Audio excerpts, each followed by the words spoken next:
Hello student, welcome to our channel physics point. जैसा कि आप जानते हैं कि प्रीवियस क्लास में हमने आपको बताया था कि प्रायोगिक रूप से ये पाया गया कि ठोसों की जो विशिष्ट ऊष्मा है वो निम्न ताप पर Cv जो है ठोसों की विशिष्ट ऊष्मा T³ के समानुपाती है, जबकि उच्च ताप पर जो Cv है वो कांस्टेंट है और 3R के बराबर है। अब देखो, इसी एक्सपेरिमेंटल रिजल्ट को प्रूव करने के लिए अलग अलग जो साइंटिस्ट हैं वो अपने अलग अलग एफर्ट देंगे। तो सबसे पहले जिस साइंटिस्ट ने इस चीज़ को प्रूव करने के लिए जो थ्योरी दी उसे बोलते हैं विशिष्ट ऊष्मा का चिरसम्मत सिद्धांत या classical theory of specific heat. इसको ऐसे भी बोल सकते हैं विशिष्ट ऊष्मा का चिरसम्मत सिद्धांत, या ऐसे भी कह सकते हैं कि ड्यूलोंग तथा पेटिट का नियम। मतलब दो साइंटिस्ट है, ड्यूलोंग तथा पेटिट, उन्होंने इस थ्योरी को दिया था। अब देखो, कोई भी जो थ्योरी होती है वो कुछ अजम्पशन पे आधारित होती है, या कहें कि कोई भी जो थ्योरी होती है वो कुछ परिकल्पनाओं पर आधारित होती है और उन्हीं अजम्पशन के आधार पे वो थ्योरी दी जाती है। तो ड्यूलोंग तथा पेटिट का जो नियम है निम्न परिकल्पनाओं पर आधारित है। अब देखो, वो परिकल्पनाएं कौन कौन सी हैं। सबसे पहले देखो, ये परिकल्पनाएं आपको मेमोराइज करनी है, तभी आप इसको कंप्लीट माने। तो पहली जो परिकल्पना है कि ऊष्मीय ऊर्जा के कारण ठोस में उपस्थित प्रत्येक परमाणु स्वतंत्र रूप से सरल आवर्त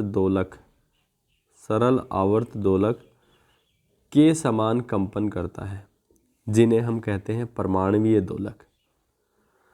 मतलब जैसे आपने क्या किया, कोई भी ठोस है, जैसे मान लेते हैं ये कोई ठोस है, इसको आपने बाहर से ऊष्मीय ऊर्जा दी, तो इसमें उपस्थित प्रत्येक जो परमाणु है वो सिंपल हार्मोनिक ऑसिलेटर के समान क्या करेगा, ऐसे ऐसे कंपन करने लग जाएगा, up down up down up down. तो देखो, ये क्या है कि ऊष्मीय ऊर्जा के कारण ठोस में उपस्थित प्रत्येक जो परमाणु है स्वतंत्र रूप से सरल आवर्त दोलक के समान कंपन करता है। अब देखो, एटम जो है वो, देखो सबसे पहले दोलक किसे कहते हैं, जो दोलन करता है उसे दोलक कहते हैं। और यहाँ पे जो दोलन कौन कर रहा है, एटम कर रहा है, प्रत्येक एटम कर रहा है। तो इसलिए इस एटम को हम एटॉमिक ऑसिलेटर या परमाणुवीय दोलक कहेंगे।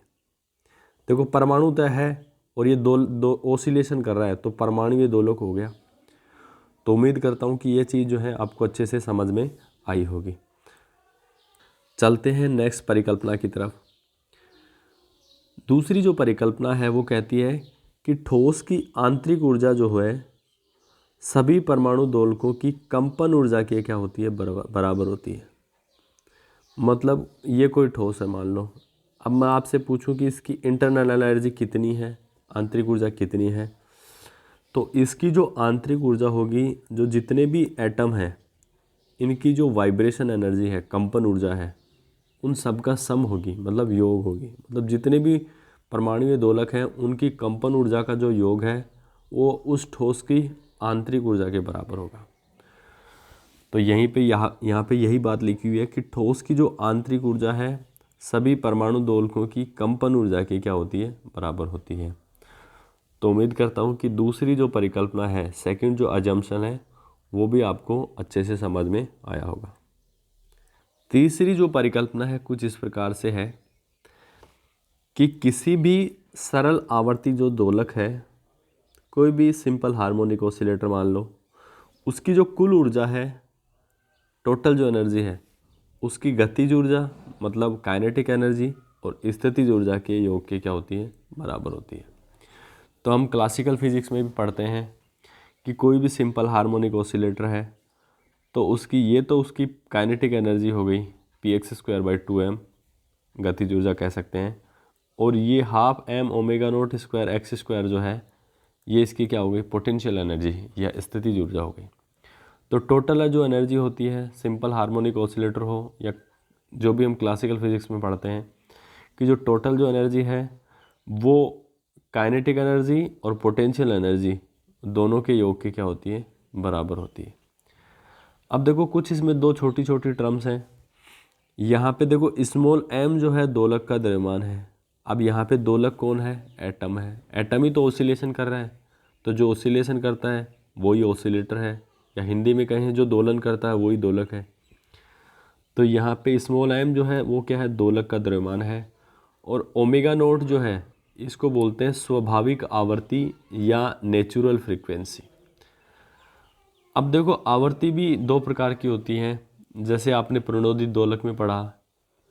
एक प्रेरित आवर्ती भी होती है, जैसे बाह्य विद्युत क्षेत्र, बाह्य आवर्ती भी बोल सकते हैं। बाह्य विद्युत क्षेत्र के प्रभाव में वहाँ पे ऑसिलेशन होते हैं, नेचुरल फ्रीक्वेंसी से भी दोलन होते हैं। तो जैसे ही आपने किसी सॉलिड को बाहर से एनर्जी दी, तो एटम जो है स्वतंत्र रूप से अपने हिसाब से जिस फ्रीक्वेंसी से ऑसिलेशन करते हैं या जिस आवृत्ति से दोलन करते हैं उसे बोलते हैं नेचुरल फ्रीक्वेंसी या स्वाभाविक आवर्ती। तो ये तो जो 3 पॉइंट हमने पढ़े ये हैं ड्यूलोंग तथा पेटिट नियम के अजम्पशन, या कह सकते हैं ड्यूलोंग तथा पेटिट नियम की परिकल्पनाएं। तो उम्मीद करता हूँ कि ये चीज़ें आप आसानी से याद रख पाएंगे और एग्ज़ाम में अगर पूछा जाता है प्रश्न तो आप इनको अच्छे से लिख पाएंगे। अब देखो नेक्स्ट चलते हैं। अब ये जो कॉन्सेप्ट है जो हम पढ़ेंगे अभी यहाँ पे दिखाएं समझाएंगे आपको। यहाँ पे ये आपने 3 प्रकार की स्टैटिस्टिक्स पढ़ी होंगी। मैक्सवेल बोल्ट्जमान स्टैटिस्टिक्स, दूसरी बोस-आइंस्टीन स्टैटिस्टिक्स, और तीसरी होती है Fermi Dirac statistics. BSc second year का पेपर है, थर्मोडायनेमिक्स एंड स्टैटिस्टिकल फिजिक्स। तो वहाँ से ये कंसेप्ट उठाया गया है। इसमें क्या होता है कि जैसे कोई भी ठोस है मान लो, उसमें अनेक ऊर्जा स्तर होंगे और ऊर्जा स्तंभ में जो एटम्स जो होते हैं, एटम्स कहें, हाँ, जो एटम्स का जो डिस्ट्रीब्यूशन होता है, या कह सकते हैं दोलकों की जो एटम की जो संख्या है किसी भी ठोस के अंदर, वो कुछ मैक्सवेल बोल्ट्जमान सांख्यिकी के अनुसार कुछ इस हिसाब से दी जाती है जिसको हम यहाँ पे देख रहे हैं। तो एक बार इसको इरेज कर देता हूँ। तो यहाँ पे कह रहा है कि मैक्सवेल बोल्ट्जमान सांख्यिकी के अनुसार, मैक्सवेल बोल्ट्जमान सांख्यिकी के अनुसार दोलकों की संख्या कहें, क्योंकि जो एटम है यहाँ पे ऑसिलेशन कर रहे हैं इसलिए उनको ऑसिलेटर या दोलक कहा है। तो मैक्सवेल बोल्ट्जमान सांख्यिकी के अनुसार जो दोलकों की जो संख्या है dn, इसको dn से रिप्रेजेंट कर दिया हमने, वो इस फॉर्मूले के द्वारा दी जाती है। ये तो आप सिस्टमेटिक MB स्टैटिस्टिक्स पढ़ोगे तभी पता चलेगा। तो ओवरऑल जो कॉन्सेप्ट ये स्टैटिस्टिकल मैकेनिक्स से लिया गया है कि किसी भी ठोस के अंदर जो दोलकों की जो संख्या है वो a एक्सपोनेंशियल माइनस E/kT इस फॉर्मूले के द्वारा दी जाती है। तो उम्मीद करता हूँ ये फॉर्मूला आपको स्टैटिस्टिक्स से डायरेक्ट मेमोराइज करना पड़ेगा। अब देखो हमें विशिष्ट ऊष्मा चाहिए, क्योंकि हम सारी जो राम कहानी है वो विशिष्ट ऊष्मा के लिए कर रहे हैं। तो विशिष्ट ऊष्मा ज्ञात करने के लिए हमें du/dt निकालना पड़ेगा। अब du/dt के लिए आपको इंटरनल एनर्जी पता होना चाहिए, और हमने बताया कि टोटल जो वाइब्रेशन एनर्जी है वही किसके बराबर होती है? इंटरनल एनर्जी के बराबर होती है। तो यहाँ पे सबसे पहले हम औसत ऊर्जा निकालेंगे और फिर उसको इंटरनल एनर्जी मान लेंगे, और उसके बाद में इंटरनल एनर्जी से हम आंतरिक ऊर्जा से हम किसको निकाल सकते हैं? स्पेसिफिक हीट को निकाल सकते हैं। तो दोलकों की जो माध्य ऊर्जा है, आपने औसत पढ़ा होगा, माध्य या औसत ऊर्जा जो है E बार से हमने यहाँ पर रिप्रेजेंट किया है। तो औसत आप कैसे निकालते हैं? राशियों का योग बटे राशियों की संख्या। तो यहाँ पे क्या हो जाएगी? माध्य ऊर्जा दोलकों की कुल ऊर्जा बटे दोलकों की संख्या। अगर जैसे यहाँ पे राशियों का योग बटे राशियों की संख्या, सिमिलरली वही हुआ है दोलकों की कुल ऊर्जा बटे दोलकों की संख्या। अब देखो दोलकों की जो कुल ऊर्जा हो हम किस हिसाब से निकालेंगे? सबसे पहले दोलकों की कुल ऊर्जा, देखो ये Ex जो है वो एक दोलक की ऊर्जा है, और अभी अभी हमने आपको बताया है A e⁻⁻Ex है ये दोलकों की संख्या है। तो एक दोलक की जो ऊर्जा है उसको दोलकों की संख्या से आप गुणा कर दोगे तो सभी दोलकों की क्या हो जाएगी, ऊर्जा आ जाएगी।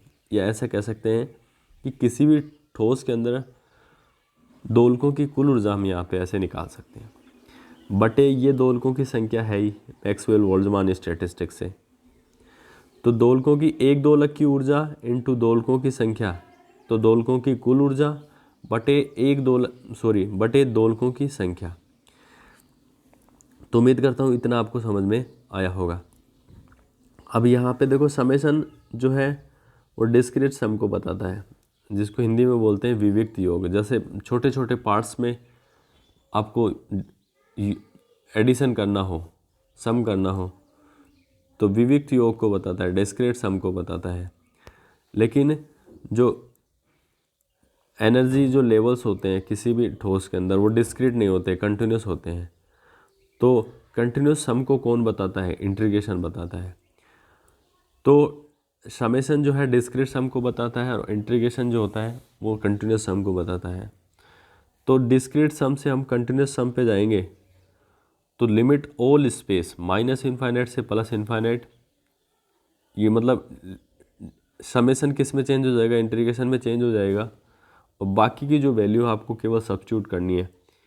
ई एक्स की जो वैल्यू है हमने यहाँ पे अभी पढ़ा है, ई एक्स बोल देते हैं क्योंकि एक्स एक्स के अलोंग चल रहा है, वाई एक्स के along P Y upon P Y का square by 2m into half M omega not square Y square, तो इसको ई एक्स बोल देते हैं। तो ई एक्स दोलकों की एक दोलक की ऊर्जा इंटू दोलकों की संख्या बटे दोलकों की संख्या। अब देखो ई एक्स की वैल्यू आपने यहाँ पे रख दी P x square by 2m plus half M omega not square x square. फिर दोलकों की संख्या ए माइनस, और फिर देखो E X upon K T है, तो ई एक्स की वैल्यू ये सारी यहाँ पे हमने ऐसे ऐसे करके यहाँ पे रख ली, minus P x square by 2m plus half M omega not square x square बटे ये जो के टी है नीचे ऐसे कैसे आ गया। अब देखो यहाँ पे हमारे पास दो वेरिएबल हैं, एक तो पी एक्स है और एक एक्स है। तो डिफ्रेंशिएशन डबल इंटीग्रेशन हो जाएगा, इंटीग्रेशन डबल इंटीग्रेशन होगा D x D P X. नीचे भी दोलकों की संख्या कैसे निकालेंगे, माइनस इनफाइनाइट से प्लस इनफाइनाइट, ए ऐसे कैसे। और देखो ई की पावर माइनस ई एक्स की वैल्यू आपने यहाँ पे ऐसे रख दी P x square by 2m plus half M omega not square x square by K T. फिर इंटीग्रेशन डबल इंटीग्रेशन होगा, तो यहाँ पे भी आप माइनस इनफाइनाइट से प्लस इनफाइनाइट लिख सकते हैं ताकि सही रहेगा यहीं से, क्योंकि डबल इंटीग्रेशन इधर भी शो हो रहा है। तो D x D P x. अब देखो एक चीज़ तो हमने आपको बता दी कि डबल इंटीग्रेशन हो रहा है। दूसरी चीज़, अब देखो यहाँ पे जैसे जब भी हम इंटीग्रेशन करते हैं तो मान लेते हैं एक्स वेरिएबल है, तो x की पावर 2, x की पावर 4, x की पावर 6, x की पावर 8, x की पावर 10, x की पावर 0, ये जो होती है ना x की जो इवन पावर होती है, जैसे आप -1 से +1 लो और x स्क्वायर डी एक्स करो, तो आप जो है ना इसको ऐसे भी कर सकते हैं, 2 आगे लेके 0 से 1 भी लिमिट कर सकते हो। क्योंकि जब इवन इंटीग्रल होता है, मतलब जब फंक्शन इवन फंक्शन होता है, तो आप 2 से मल्टीप्लाई करके पावर 0 से 1 या 0 से इन्फिनिट कर सकते हैं, जैसे यहाँ पे हम 0 से इन्फिनिट करेंगे। लेकिन जब इवन ओड पावर होती है, मतलब विषम पावर जब होती है ना x³ x5, तो इसकी जो वैल्यू होती है ना -1 से +1 या माइनस इन्फिनिट से प्लस इन्फिनिट, तो इसकी वैल्यू 0 हो जाती है। तो ऐसी जो थ्योरीज़ हैं, ऐसे जो इस पे बेस्ड जो न्यूमेरिकल है क्वेश्चन है, ये क्वांटम फिजिक्स में हम बहुत ज़्यादा पढ़ते हैं। तो देखो इसको हमने क्या कर दिया, 0 से इन्फाइनाइट लिमिट कर दी और 2 से गुणा कर दिया, और 0 से इन्फाइनाइट करके, क्योंकि इवन फंक्शन है, समफलन है। अब देखो ये 2 से 2 कैंसिल भी हो जाएगा, और एक देखो ये a जो है ना कांस्टेंट है। अब a तो इंटीग्रेशन से इंडिपेंडेंट है, ये भी a इंटीग्रेशन से इंडिपेंडेंट है। तो हालांकि हमने यहाँ पे डायरेक्ट कैंसिल कर दिया, ये गलत है, इसको इंटीग्रेशन से आगे लेके कैंसिल करना चाहिए था। हालांकि आप आसानी से समझ जाओगे, इसलिए आप यहाँ पे ही हमने शो कर दिया है। अब देखो लिमिट हमने 0 से इन्फाइनाइट कर दी, 2 से मल्टीप्लाई करके 2 ऊपर नीचे कैंसिल भी हो गया। तो डबल इंटीग्रेशन 0 से इन्फाइनाइट, ई एक्स की वैल्यू है P x square by 2m plus half M omega not square x square, E की पावर माइनस ई एक्स की वैल्यू है P x square by 2m plus half M omega not square x square बटे के T D x D P x. और फिर वही limit 0 से infinite double integration में दोलकों की संख्या नीचे वाली है ई की power minus P x square by 2m plus half M omega not square x square बटे के T D x D P x. अब देखो ये जो टर्म है इसको हम एक्सपेंड करें तो P x square by 2m इससे गुणा होगा ई की power minus P x square by P x square upon 2m plus half M omega not square x square upon K T D x D P X. फिर ये जो term है क्योंकि ये प्लस में है बीच में आप देखो प्लस है, फिर ये भी इससे डिस्ट्रीब्यूशन लॉ लगेगा एक हिसाब से ऐसे कह सकते हैं, तो ये भी इससे मल्टीप्लाई होगा। और नीचे देखो कोई ऐसा है नहीं, केवल डबल इंटीग्रेशन, तो ये दोनों में जैसे P x square by 2m से गुणा होगा तो उसके हर में भी ये आएगा, और फिर m omega not square x square से गुणा होगा तो उसके हर में भी आएगा। तो सबसे पहले P x square by 2m को इससे गुणा करेंगे कोष्टक जब हम खोलेंगे डिस्ट्रीब्यूशन लॉग लगा के। तो एक बार थोड़ा सा इरेज कर देते हैं। तो देखो डबल इंटीग्रेशन 0 से infinite P x square by 2m, फिर वो ई की पावर एक्स में जो भी था ई की power minus x P x square by 2m upon K T, देखो यहाँ पे के टी लिख देंगे क्योंकि हमने यहाँ पे देखो इसके नीचे भी आएगा और ये इसके नीचे भी आएगा, तो एक के नीचे आ गया, थोड़ा सा मिसप्रिंट हो गया कहने का मतलब। P x square by 2m k t plus m omega not square x square upon 2 k T D x D P x. और फिर हर में ये कॉमन रहेगा डबल इंटीग्रेशन 0 से इनफाइनाइट ई की power minus P x square, क्योंकि जो minus को अंदर लेंगे तो दोनों के टर्म्स में माइनस आ जाएगा, माइनस पी एक्स स्क्वायर बटे 2m k t minus m omega not square x square upon 2 k T D x D P x plus. अब देखो हमने एक टर्म को तो इससे मल्टीप्लाई कर दिया, पी एक्स स्क्वायर को तो इससे मल्टीप्लाई कर दिया, अब m omega half M omega not square x square को इससे इस पूरी ई की पावर एक्स से ई की पावर में जो टर्म है इससे मल्टीप्लाई करेंगे। तो देखो half M omega not square x square minus E की पावर में जो चलेगा सारा ई की पावर माइनस बाहर था फिर प्लस में ऐसे था, तो माइनस को अंदर लेंगे तो ई की power minus P x square upon 2m k t minus m omega not square x square upon 2 k T D x D P x बटे हर में वो जो डिनोमिनेटर है उसमें वो टर्म कॉमन रहेगी। तो डबल इंटीग्रेशन 0 से infinite minus P x square upon 2m k t minus m omega not square x square बटे 2 k T D x D P x. अब देखो नेक्स्ट टर्म में देखते हैं। अब देखो जो डबल इंटीग्रेशन है ना, अब देखो ये मान लो पहला, तो ये सारी जो टर्म है ये पी एक्स में है, इसमें पी एक्स है तो डी पी एक्स, और फिर इसको भी लेना है साथ में, और ये जो है ना ये किस में है, ये तो आगे आ जाएगा, चलो ये 1/2m तो आगे आ जाएगा, ये एक साथ हो जाएगा। एक मिनट मेरा इरेज कर देता हूँ। अब देखो डबल इंटीग्रेशन आपको सेपरेट करना है, तो 1/2m तो मान लो आगे आ गया, और ये टर्म जो है ना एक साथ आ जाएगी, इसका तो डी पी एक्स के रेस्पेक्ट में इंटीग्रेशन हो जाएगा। फिर बची ई की power minus m omega not square x square upon 2 k t, इसके डी एक्स के रेस्पेक्ट में इंटीग्रेशन हो जाएगा। ऐसे ही हर को भी हम डबल इंटीग्रेशन में अलग अलग लिख लेंगे। तो देखो यहाँ पे लिखा हुआ है कि 0 से इनफाइनाइट 1/2m तो कांस्टेंट है, चाहे किसी के साथ रखो तो आगे चला जाएगा। तो देखो P x square by 2m, ये आगे देखो यहाँ पे प्लस माइनस नहीं है, मल्टीप्लाई है, तो मतलब ई की पावर को हम तोड़ के लिख रहे हैं। तो P x square by 2m तो ऐसे कैसे, फिर वो था ई की power minus P x square बटे 2m k T D P x, ये इसके रेस्पेक्ट में हो गया। फिर 0 से इनफाइनाइट और ई की power minus m omega not square x square upon 2 k T D x. और नीचे वाली जो टर्म्स है उसको भी हम ब्रेक करते हैं, 0 से इनफाइनाइट पी एक्स वाले पी एक्स के साथ में, एक्स वाले एक्स के साथ में, तो ई की power minus P x square by 2m k T D P x, और 0 से इनफाइनाइट ई की power m minus m omega not square x square upon 2 k T D x. Similarly यही जो चीज़ें हैं ये इस टर्म के साथ करते हैं, ऊपर वाली जो टर्म के साथ हमने अलग अलग इंटीग्रेशन या सेपरेट कर लिया डबल इंटीग्रेशन को।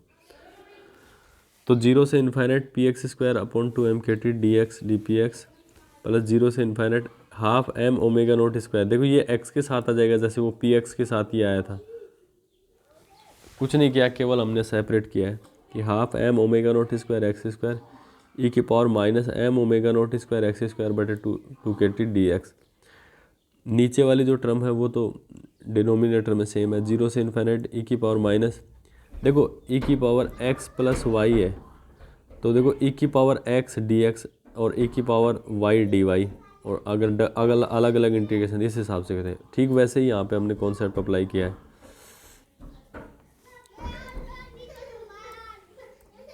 तो देखो एक बार इसको इरेज करके समझते हैं दोबारा से। तो उम्मीद करता हूँ इतना तो आपको समझ में आया होगा कैसे हमने ई की पावर x को ई की पावर x और ई की पावर y में इस हिसाब से तोड़ा है और किस हिसाब से इंटीग्रेशन किया। अब देखो अंश और हर को ध्यान से देखने पर देखो 0 से इन्फाइनाइट ई की power minus m omega not square x square upon 2k/t dx, और ऐसा ही इधर नीचे है तो इससे ये टर्म कैंसिल हो जाएगी। सिमिलरली देखो 0 से infinite minus P x square upon 2m/t dpx, और ऐसे ही टर्म ये नीचे है तो ये से ये टर्म कैंसिल हो जाएगी।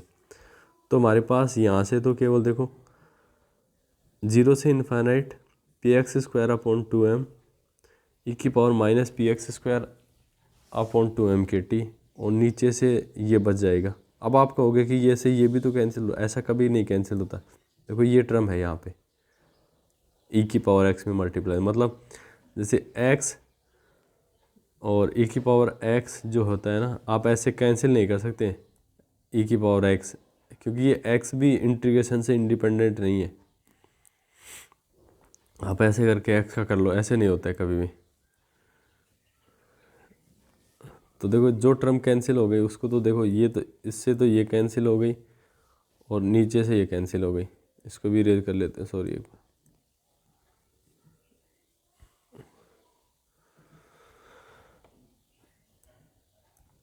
तो देखो ये से ये कैंसिल हो गई और ऊपर देखो ये से ये कैंसिल हो गई, तो ऊपर देखो यहाँ पे बचा पी एक्स स्क्वायर 0 से infinite P x square upon 2m ई की power minus P x square upon 2m/t, और नीचे ये बच गया 0 से इन्फाइनाइट और ई की power minus P x square upon 2m/t dpx। तो देखो यहाँ पे देखो ये टर्म यहाँ पे लिखा है P x square upon 2m ई की power minus P x square upon 2m/t dpx, और यहाँ से 0 से इन्फाइनाइट ई की power minus P x square upon 2m/t dpx। ये टर्म यहाँ से पहली टर्म से मिल गई। दूसरी जो टर्म्स है देखो उसमें देखो यहाँ पे, हाँ यहाँ से देखो half m omega not square x square, तो ये तो देखो कांस्टेंट टर्म है तो इंटीग्रेशन से बाहर आ जाएगी, और बाकी अंदर में देखो एक्स स्क्वायर ई की power minus m omega not square x square upon 2k/t ये, और 0 से इन्फाइनाइट ई की power minus m omega not square x square upon 2k/t dx, ये यहाँ से आ जाएगा। तो देखो प्लस ये देखो अंदर ये आ गया, उसके बाद में ये half m omega not square x square constant था, और 0 से इन्फाइनाइट एक्स स्क्वायर ई की power minus m omega not square x square upon 2k/t dx, और नीचे टर्म हो जाएगी 0 से इन्फाइनाइट ई की power minus m omega not square x square upon 2k/t dx। अब देखो जब आप इसको नोट्स को प्रिपेयर कर रहे हो तो सिस्टमेटिक, तो आपको ये चीज़ें आराम से समझ में आएगी कि कौन सी चीज़ें कैसे कैंसिल हो रही है और कौन सी टर्म सब नेक्स्ट टर्म होगी। अब देखो ये तो हमने बहुत ही कॉम्प्लिकेटेड सी टर्म आ गई, यहाँ पे आप देख रहे हैं ये पूरी जो टर्म है। अब इसका देखो डिफरेंट इंटीग्रेशन किस हिसाब से करोगे ये हमें अब देखना है। अब देखो एक स्टैंडर्ड इंटीग्रेशन होता है, कुछ इस प्रकार से होता है 0 से इन्फाइनाइट एक्स की पावर n ई की power minus alpha x square. तो देखो यहाँ पे जैसे पी एक्स को एक्स के वेरिएबल मान लें, तो यहाँ पे n की जो वैल्यू देखो यहाँ पे 2 है, और फिर देखो पी एक्स स्क्वायर है ना, यहाँ पे एक्स स्क्वायर है, तो x और पी एक्स को कंपेयर कर लेंगे, और देखो और माइनस तो ऐसे कैसे, फिर अल्फ़ा की जगह देखो यहाँ पे क्या है 1/2m/t है, माइनस तो दोनों जगह है। तो इसका जो फॉर्मूला होता है कि 0 से इन्फाइनाइट एक्स की पावर एन ई की power minus alpha x square D x बराबर हो जाएगा गामा। देखो ये रूट में ऐसे मत समझ, रूट नहीं है, ये गामा है। गामा एन प्लस वन, देखो गामा फंक्शन आपने इंटीग्रेशन में पढ़े होंगे फर्स्ट ईयर में। तो गामा एन प्लस वन बटे टू इंटू टू अल्फा की power n plus one by two. और सिमिलरली देखो यही कॉन्सेप्ट एक बार हम बाद में छांट लेंगे टर्म्स को, किस हिसाब से हम छांट रहे हैं। अब सिमिलरली देखो यहाँ पे इसमें कंपेयर करते हैं, ये स्टैंडर्ड इंटीग्रेशन इस पे भी लगाना है। तो यहाँ पे देखो, यहाँ पे x की पावर n है, तो यहाँ पे n की जो वैल्यू है वो 2 हो जाएगी क्योंकि एक्स स्क्वायर है। और एल्फा की जो वैल्यू है माइनस माइनस दोनों जगह कॉमन है, एक्स स्क्वायर यहाँ पे भी है, तो एक्स स्क्वायर के जो मल्टीपल जो है वो देखो यहाँ के K omega not square upon 2 kT, तो ये अल्फा की वैल्यू हो जाएगी। और केवल ये आसान सा इंटीग्रेशन लगाना है और आपको इसका सॉल्यूशन करना है। तो सबसे पहले इस पे लगाते हैं, तो 1/2m तो आगे चला जाएगा, देखो 1/2m तो आगे चला जाएगा। अब देखो यहाँ पे एक्स स्क्वायर है, यहाँ पे पी एक्स स्क्वायर है, तो n की वैल्यू 2 ही हो गई। तो गामा n प्लस 1/2, तो n की वैल्यू 2 ही तो है। तो देखो 2 + 1 n + 1 है ना, बाई 2 बटे में नीचे है 2 अल्फा की पावर n + 1/2 बटे 2, तो ऐसे कैसे हो गया। और अल्फा की वैल्यू देखो हमने यहाँ से एक्स स्क्वायर का जो मल्टीप्लाई होता है ना वो होता है, जैसे यहाँ पे क्या था, एक्स स्क्वायर का multiply m omega not square upon 2 kT, वहाँ पे यहाँ पे पी एक्स स्क्वायर वेरिएबल है, तो पी एक्स स्क्वायर का जो मल्टीप्लाई है वो क्या है 1/2m kT। माइनस तो दोनों में ही है, देखो यहाँ पे माइनस में अल्फा एक्स स्क्वायर, तो 1/2m kT 1/2m कि n की पावर 1 + ½ है, तो 2 n की जगह 2 ही तो है, 2 + 1/2, ये तो हमने ऊपर लगा दिया, ऊपर वाले में लगा दिया। सिमिलरली यही फॉर्मूला देखो यहाँ पे e की power minus P x square upon 2m kT dpx में लगाना है। तो यहाँ पे देखो कोई वो नहीं है, जैसे यहाँ पे तो देखो ये पहली टर्म थी, इसमें पी एक्स स्क्वायर था, और यहाँ पे नहीं है, तो पी एक्स की पावर 0 मान लेते हैं, पी एक्स की पावर 0, तो n की वैल्यू 0 हो गई यहाँ पे। फिर सेम वही कॉन्सेप्ट लगाना है, बड़ा सा बटे का साइन लगा देना, n की वैल्यू 0 + 1/2 इंटू 2, और अल्फा की वैल्यू क्या है 1/2m kT इंटू n + 1/2, तो n की वैल्यू 0 + 1/2। तो देखो ये जो कॉन्सेप्ट है यहाँ पे भी हमने वही रिपीट किया है। अब देखो और आसान भाषा में, अब यही चीज़ 4th टाइम रिपीट हो रही है, आपको आसानी से समझ में आ जाएगा, कोई रॉकेट साइंस नहीं है। सॉरी, एक बार इरेज कर लेता हूँ इसको। अब देखो इसमें लगाते हैं यही फॉर्मूला, 1 मिनट, हाँ। अब देखो इसमें जब हम लगाते हैं तो देखो n की वैल्यू कितनी है 2 है, और एक्स स्क्वायर का गुणक क्या है m omega not square x square, sorry m omega not square upon 2 kT, ये अल्फा की वैल्यू हो गई और ये n की वैल्यू हो गई, तो 2 ही तो वैल्यू चाहिए हमें। फिर इसमें लिखेंगे n की वैल्यू क्या है 2 है, प्लस 1/2 और 2 ऐसे कैसे। अल्फा की वैल्यू क्या है m omega not square upon 2 kT, वही रखना है यहाँ पे। देखो m ओमेगा नॉट स्क्वायर ही तो देखो पहले वाला जो कांस्टेंट है ये ऐसे कैसे आ गया।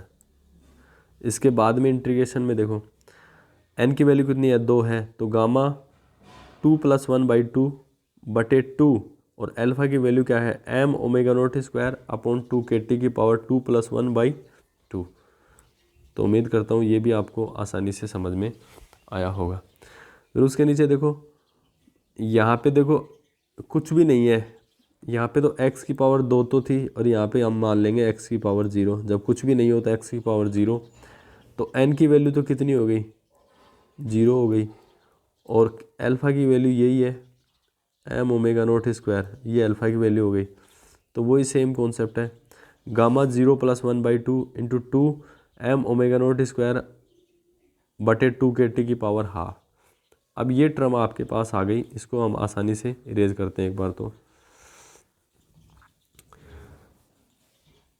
अब देखो गामा जो n + 1 की जो वैल्यू होती है ना, गामा ये हम उसमें पढ़ते हैं। एक बार तो मैं थोड़ा सा नीचे चलता हूँ, थोड़ा सा स्पेस मिल जाएगा।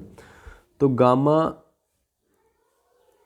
n+1 की जो वैल्यू होती है ना वो कुछ इस प्रकार से होती है n गामा n।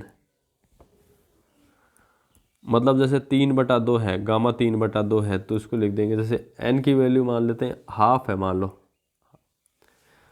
तो हम लिखेंगे, तो 3/2 हो गया, हाफ प्लस 1 3/2 हो गया, तो इसको लिखेंगे 1/2 गामा 1/2, ऐसे तो लिखेंगे, मतलब एक कम करके। तो ये गामा n+1 की जो वैल्यू है किसके बराबर में, n गामा n। तो मतलब जब मान लो 3/2 है तो उसमें एक कम करेंगे और गामा n में, ये फॉर्मूला होता है कहने का मतलब।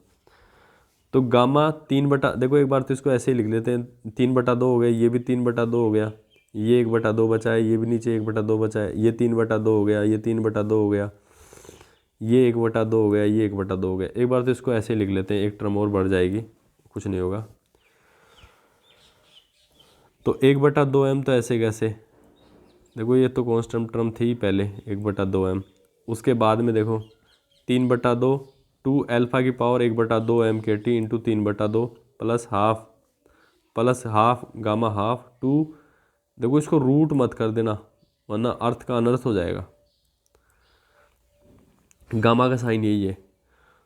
तो हाफ 2 इंटू 1/2m के टी इंटू हाफ, और m ओमेगा नॉट स्क्वायर, देखो कांस्टेंट टर्म थी पहले, देखो ये m ओमेगा नॉट स्क्वायर, तो ऐसे कैसे ये कांस्टेंट टर्म यहाँ पे आई है, इंटू 3/2 हो जाएगा, 2 into m omega not square बटे 2 के टी की पावर 3/2 हाफ 2 बटे m ओमेगा नॉट स्क्वायर बटे 2 के टी की पावर हाफ। तो देखो ये 3/2 है। अब इसको आप जैसे हमने आपको फॉर्मूला बताया कि गामा n+1 का जो फॉर्मूला होता है, सॉरी ये रूट नहीं है, गामा n+1 का जो फॉर्मूला होता है n गामा n होता है, n गामा n। तो 3/2 को हम कह सकते हैं 1/2 एक घटा के 1/2 इंटू 1/2 गामा 1/2। तो बस यही करना है, और गामा 1/2 की जो वैल्यू होती है ना रूट पाई होती है, ये आपको याद रखनी है, क्योंकि हम पूरा गामा फंक्शन तो आपको BS जो मैथ वाला पढ़ाएंगे नहीं। तो गामा जो 1/2 की जो वैल्यू होती है ना वो रूट पाई होती है, ये रूट में है, ये गामा है, इसमें स्ट्रेट आएगा सीधा। तो देखो इसको 3/2 को हम कैसे एक्सपेंड करेंगे, केवल यही टर्म यहाँ पे देख रहे हैं, इस 3/2 को हम कैसे एक्सपेंड करेंगे। तो देखो 3/2 को लिखेंगे 1/2 गामा 1/2, और ये नीचे वाली जो टर्म है ना इसको उल्टा करके देखो कि हर में भी हर आ जाए, मतलब डबल हो गया, तो ये ऊपर, ये जो है ये जो टर्म ऊपर जाएगी तो उल्टा हो जाएगी कहने का मतलब, और ये भी जो टर्म है ये ऊपर जाएगी तो उल्टा हो जाएगी।